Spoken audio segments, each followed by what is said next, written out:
Welcome to Story Quest. Today, I will be reading Little Woman, Chapter 19, Part 2.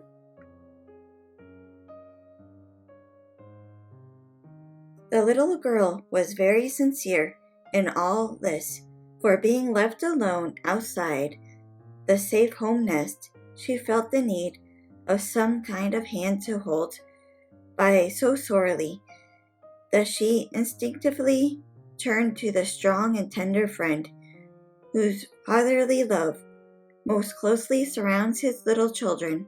She missed her mother's help to understand and rule herself, but having been taught where to look, she did her best to find the way and walk in confidently.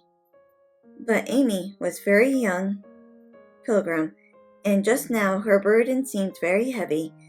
She tried to forget herself, to keep cheerful, and be satisfied with doing right, though no one saw or praised her for it. In her first effort at being very, very good, she decided to make her will, as Aunt March had done, so that if she did fall ill and die, her possessions might be justly and generously divided.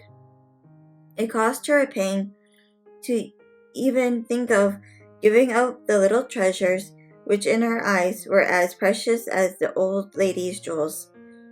During one of her play hours, she wrote out the important document as well as she could, with some help from Esther, as to certain legal terms, and when the good-natured Frenchwoman had signed her name, Amy felt relieved and laid it by to show Laurie, whom she wanted as a second witness. As it was a rainy day, she went upstairs to amuse herself in one of the large chambers, and took Polly with her for company. In this room, there was a wardrobe full of old-fashioned costumes, with which Esther allowed her to play, and in which her favorite amusement to array herself in the faded brocades and parade up and down before the long mirror, making stately curtsies and sweeping her train about with a rustle which delighted her ears.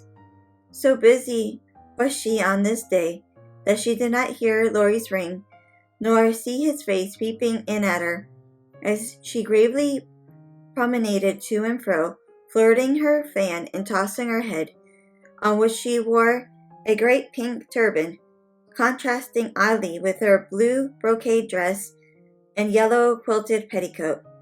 She was obliged to walk carefully, for she had on high-heel shoes, and as Laurie told Joe afterward, it was a comical sight to see her mince along in her gray suit, with Polly sidling and bridling just behind her, imitating her as well as he could, and occasionally stopping to laugh or exclaim, "Ain't we fine? Get along, you fright! Hold your tongue! Kiss me, dear! Ha ha!"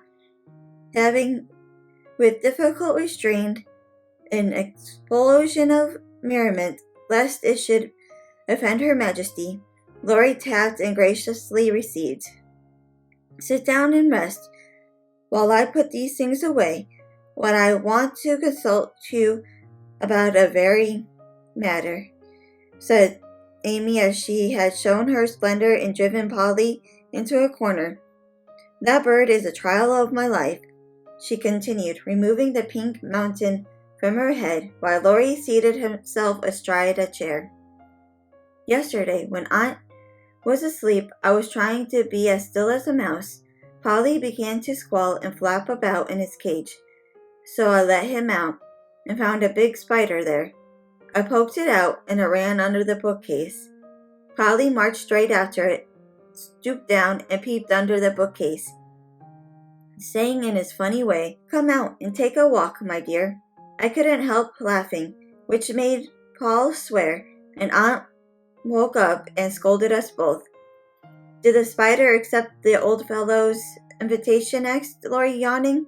"Yes, out it came. It ran away, Polly, frightened to death, and scrambled up on Aunt's chair, calling out, 'Catch her, catch her, catch her.' as I chased the spider. That's a lie. Oh, Lord, cried the parrot, pecking at Lori's toes. I'd wring your neck if you were mine, you old torment, cried Lori, shaking his fist at the bird, who put his head on one side and gravely croaked, Hallelujah, bless your buttons, dear. Now I'm ready, said Amy, shutting the wardrobe and taking a piece of paper out of her pocket.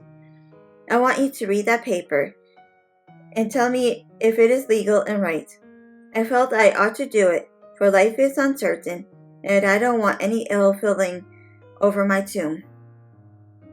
Lori bit his lips and turned a little from the pensive speaker, read the following document with praiseworthy gravity considering the spelling.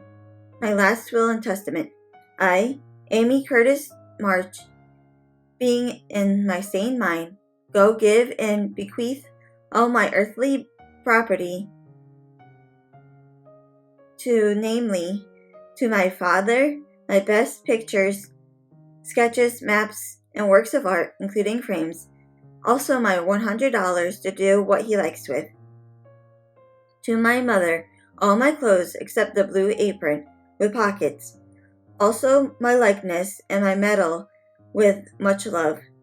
To my sister Margaret, I give my turquoise ring, if I get it, also my green box with doves on it, also my piece of real lace for her neck, my sketch of her as a memorial of her little girl.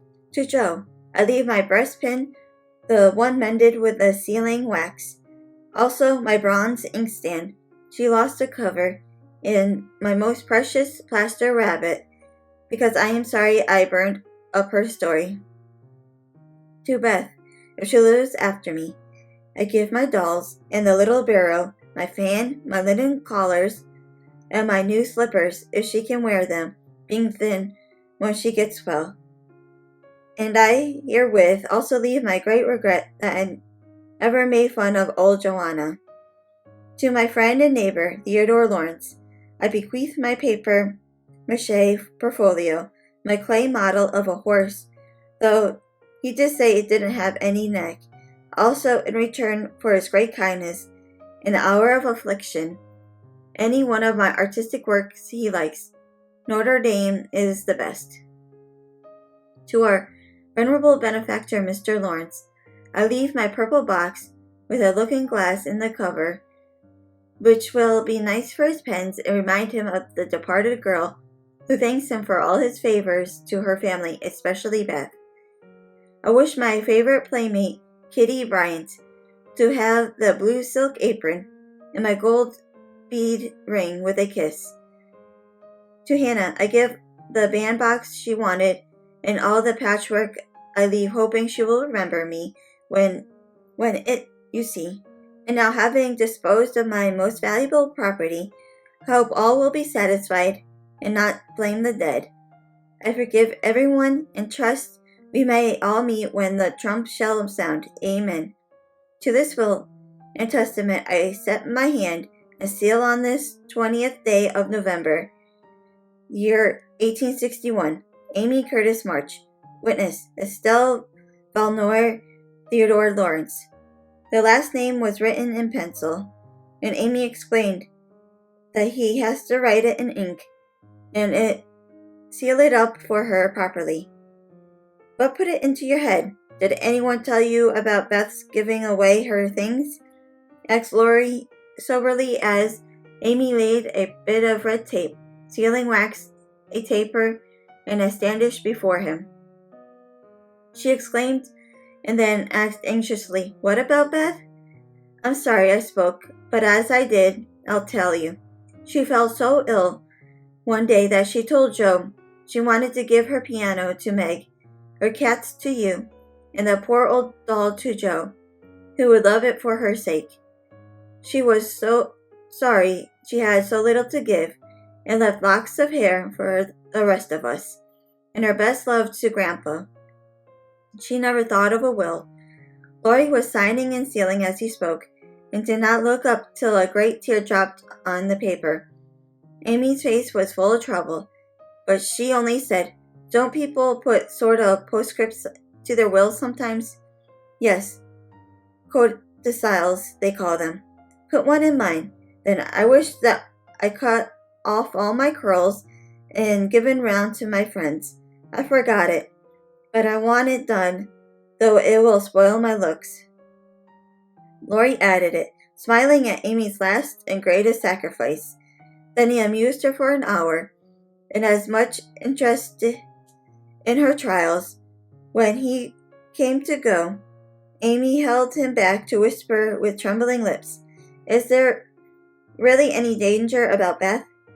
"I'm afraid there is, but we must hope for the best, so don't cry, dear."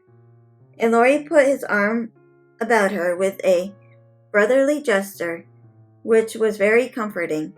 When he had gone, she went to her little chapel, sitting in twilight, prayed for Beth, with streaming tears in an aching heart, feeling that a million turquoise rings could not console her for the loss of her gentle little sister. Thank you for watching. If you enjoyed this video, please like, share, and comment down below. And if you have not done so, please subscribe and hit that bell notification for future videos. And if you have a chance, check out my second channel and podcast called Viva Quest, which will be linked down in the description box below. Thank you.